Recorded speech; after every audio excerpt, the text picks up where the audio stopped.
hindi pwede itong mangyari! Ah! Ah!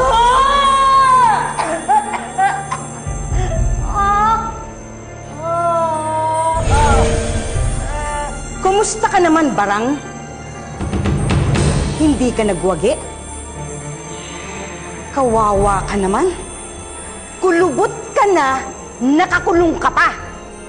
Manahimik ka! Hindi ka rin naman mukhang bata! Wala akong pakialam.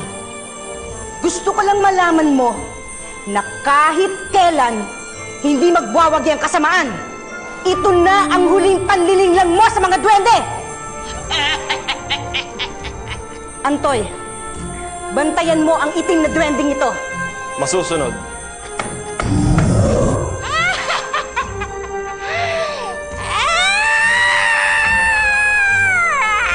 Hoy! Panahin ka!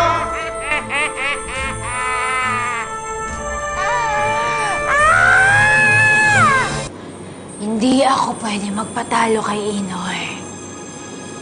Hindi ako pwedeng makulong dito. Anong gagawin mo? Matanda ka na kaya hindi na sapat na sila mga kamo.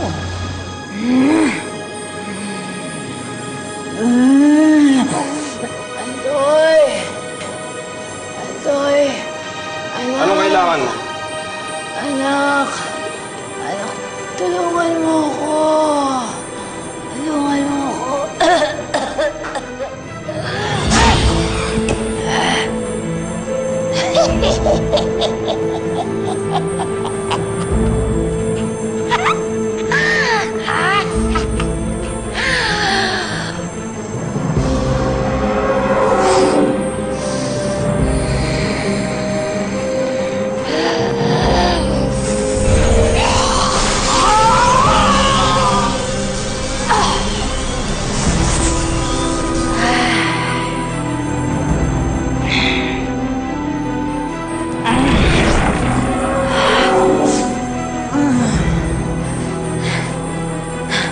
Sa wakas, nagkaroon din ako ng kaunting lakas.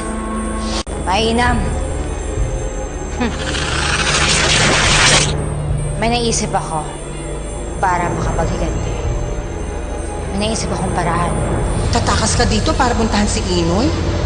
Eh di huhulihin ka ulit ng mga puting duwende. Hindi na ako kasali dyan. Eh di wag. Pero ako, hindi nila ako makikita. Hindi nila ako mahanap. Dahil gagamitin ko si Noreen. Gagamitin ko ang natitirang huling salamangka ko para makapaghiganti ako sa kanilang lahat. At ang uunahin kong parusahan ay ang Alfino na yan.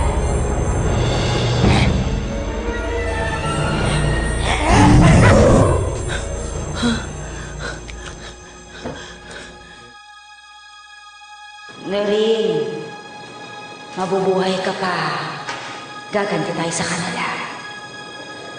Mamamatay silang mga kaaway natin. At makakasama mo ang mga anak mo pagkatapos ng lahat ng ito. Sino ka? Sino ka?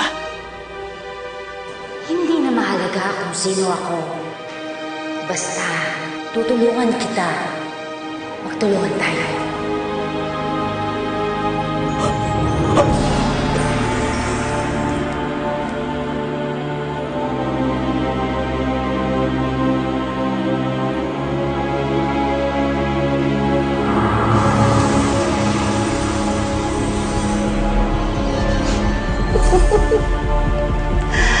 Humanda kayong lahat sa akin. Tapos na ang maliligayang araw ninyo, Elfino at Pepay. At matitikman nyo na ang parusa ni Barang.